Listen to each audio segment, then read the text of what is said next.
We're going to pick up today where we left off yesterday. I think we ended talking about the Eastern Front and how the war was going for Russia and not going very well.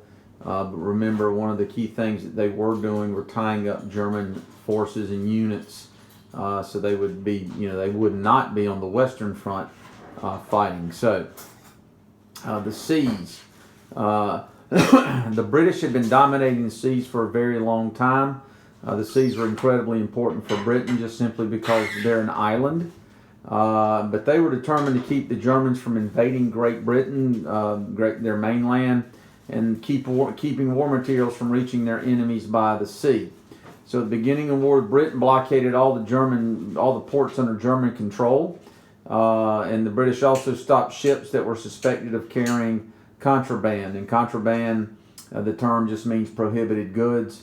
You will be learning that term. That's going to be in your notes. So that was a strategy for Britain throughout the war, and making sure that they did control the seas, controlling those ports. That's a big deal. Getting supplies out, and more importantly, for if you're at war, getting the supplies in. The Germans began using submarines, their term U-boats, in an effort to defeat the British at sea. And at first, the U-boats only struck at the warships. And by May of 1915, a German U-boat sank the British passenger liner Lusitania, and about 1,200 people on board were killed, and 128 of those were Americans. This really kind of caught the attention of the American people at that point. Many of whom, including the president Woodrow Wilson, was not wanting to get involved in the war. They saw it as a European conflict, but President Wilson did threaten to sever diplomatic relations with Germany if they continue to attack passenger and freight vessels. So Germany did agree to relent from doing that, at least for a while. They of course were concerned about having any more enemies that may jump in on the side of the war against them. So they for a little bit of time they did decide to go along with that. The only major sea battle that took place during World War I was the Battle of Jutland. It's May of 1916, between the German and British fleets, and it was off the coast of Denmark.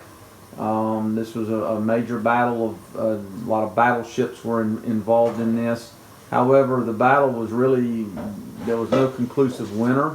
It was a draw. Both sides, of course, claimed victory, but it really didn't matter because, in terms of Britain, whether it was a tie or not, because by them not losing or Germany not gaining something, Britain still controlled the seas. So in essence, it was a loss for Germany. Once again, talking about how America viewed the war at the time, did not want to be involved in it. Felt like it was, most people at least, it felt like it was just a European affair. Let them fight it out and figure it out. President Wilson had run his campaigns on this, that just staying out of the war, keeping America out of the conflicts and the war in Europe. But by February 1st of 1917, Germany announces that they would continue sinking merchant ships again. They would continue unrestricted warfare. Now this is, of course, a couple years after the incident with the Lusitania. And they would sink any merchant ships heading to British or Western European ports.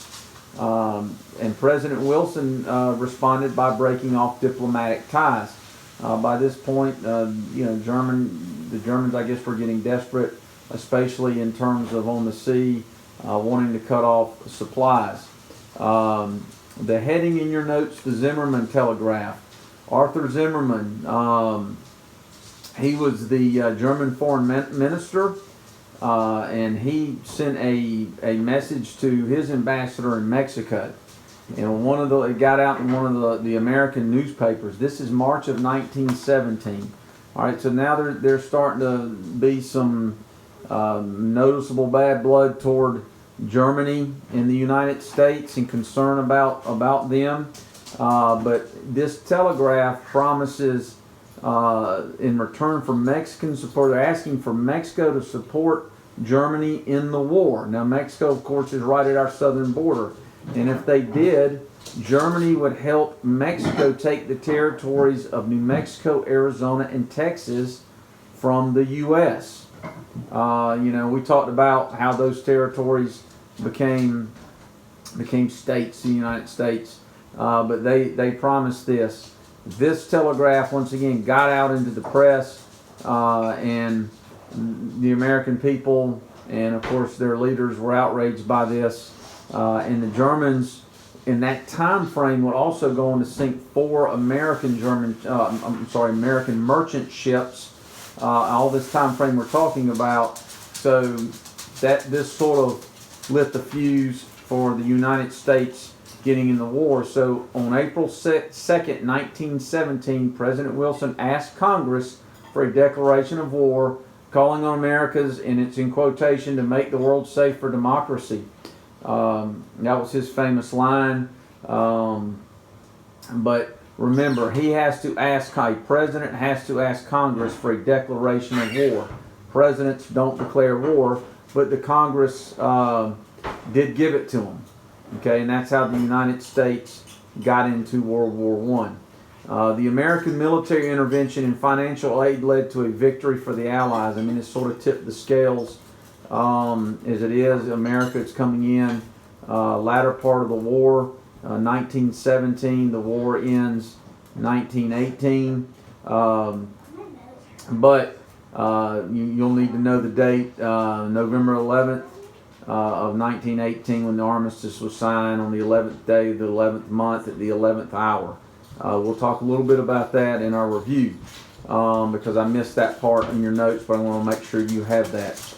The effects of the war: 9 million killed, 21 million wounded.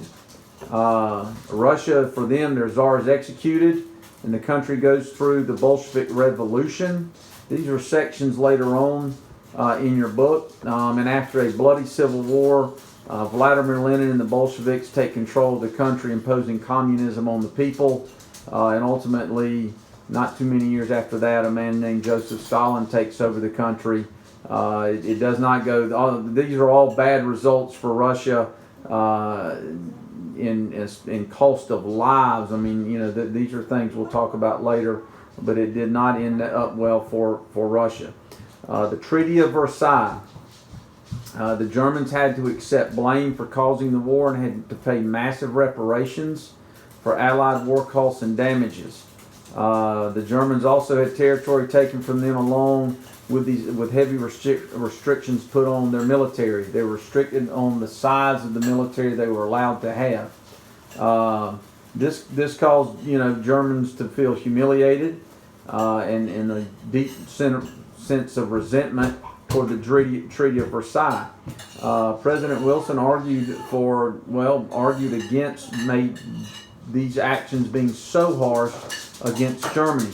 To be fair to France and England, which, looking back, it was a mistake probably to be that harsh, but to be fair to them, these people have been fighting the war since the very beginning, especially France. A lot of the war had took place on their soil. They had lost more casualties than the United States, so you can certainly, to be fair, see where there was a lot more bad blood and bitterness there about wanting to stick to the Germans.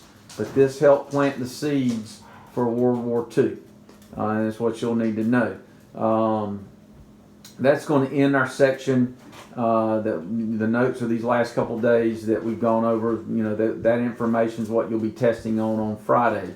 Remember, your review for this will be Thursday at 11 o'clock. I will be sending out Looking Great Book Wizard probably either Thursday morning or Wednesday afternoon or evening. You'll be getting the Zoom code, and you have to put in a password now.